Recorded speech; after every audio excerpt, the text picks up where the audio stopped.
Let us learn about the British conquest of Bengal. The English East India Company was merely a trading body in the early 17th century. The first English factory was set up on the banks of the river Hooghly in 1651.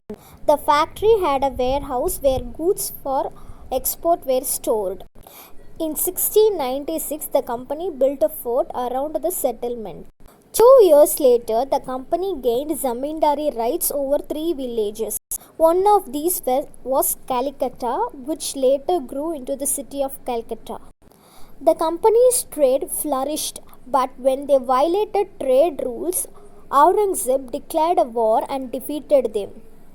The Mughal Emperor Aurangzeb issued an order for granting the company the right to trade duty free. That means they can do trading without paying any tax. After the death of Aurangzeb, the Bengal Nawabs asserted their power and autonomy. The company was not satisfied with this. They tried to press for more concessions and manipulate the existing privileges. The unfair practices of trade gradually led to battles. In 1717, they got the right to import and export goods without paying the customs duty from the Mughal Emperor Farrukhsar. However, the company's employees misused this right and carried on illegal private trade for which they did not pay trade duties. This resulted in enormous loss of revenue for Bengal. This led to the conflict between the company and the Nawabs of Bengal. In the first half of the 18th century, the conflicts between the Nawabs of Bengal and the company intensified. Murshid Quli Khan, Sirajud-Dowla and Alivardi Khan were strong rulers. Alivardi Khan died in 1756. He was succeeded by Sirajud-Dowla. Sirajud-Dowla ordered the company to stop interfering in the government's affair, to stop fortification, and they have to pay, the East India Company has to pay taxes for the king. Sirajud-Dowla established a control over the company's forts at Kashim Bazar and Calcutta. Soon, Robert Clive took the charge of the company's affairs in Bengal and re-established the company's previous position and trade privileges by treacherous means. Let us discuss about the Battle of Plassey. To defeat Sirajud-Dowla, the company promised Mir Jafar the Nawabi title after the death of Sirajud-Dowla. So he is one of his relative. So he was promised by the British government that if Sirajud-Dowla is defeated in the battle, he will become, that is Mir Jafar will become the Nawabi. That means the British will be helping him to become a Nawab. Likewise, they changed the mind of this Mir Jafar. In 1757, Robert Clive led the company's army against Sirajud-Dowla at Plassey and he led the company to victory.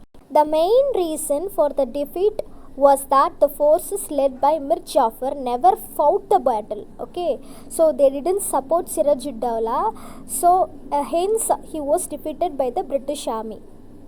The Battle of Plassey became famous because it was the first major victory of the company won in India. So let us see what happened after the Battle of Plassey. Mir Jafar became the Nawab of Bengal. He was just a puppet in the hands of the Britishers. The British demanded more rights from Mir Jafar, but when he was not able to satisfy the company's demand, he was replaced by Mir Qasim. Mir Qasim denied the privileges given to the Britishers. Now this Mir Qasim became the Nawab of Bengal, but what did he do? He was not satisfied with the rights given to the Britishers. This led to the Battle of Buxar in the year 1764 between the Britishers and Mir Qasim. So during the Battle of Buxar, the forces were led by the British commander Hector Munro. So in this battle also the British won.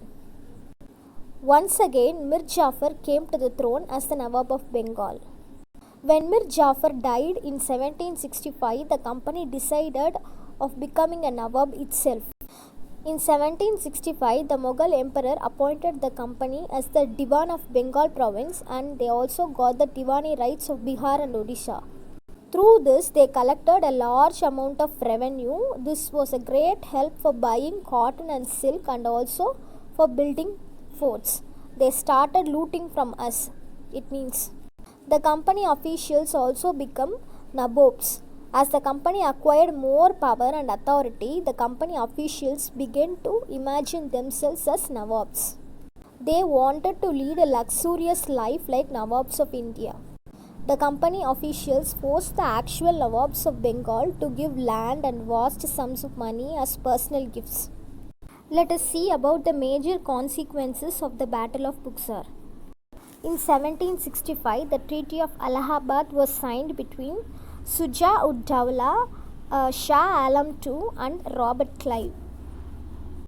As per this treaty, the English East India Company got Diwani of the Bengal from the Mughal Emperor Shah Alam II. Now they could collect revenue from Bengal, Bihar and Orissa. In return, the emperor would receive an annual tribute of 26 lakh rupees and 2 districts in Uttar Pradesh. The 2 districts were Allahabad and Khara. The emperor resided in the fort of Allahabad under the protection of the British. So he is a Shah Alam II. The Nawab of Awadh was made to pay an indemnity of 50 lakh rupees. The company restored his kingdom and promised to help in case of attack on his territory.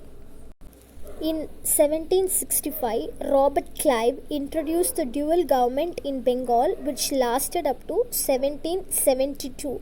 Under this system, the Nawab had all the responsibilities but no powers or resources to run the administration, and the company had all the powers but no responsibilities. The British controlled collection of revenue and nizamat, that means the military and criminal jurisdiction, through Indian representatives. The Nawab was given a meager, that means a very little share of the revenue to run the administration. The people of Bengal suffered a lot under this system. This system made the company the virtual ruler of Bengal. Even during the famine that struck Bengal in 1770 and wiped out nearly 1/3 of the population. So during this disaster, neither the company nor the Nawab provided any aid. That means nobody did any help for the common people. But what happened? The company's officials amassed great wealth, even though during even that natural disaster, they were busy in the process of looting the people. In 1772, Warren Hastings became the new Governor General of Bengal. The dual system of governance ended and the Bengal came under direct control of the English East India Company.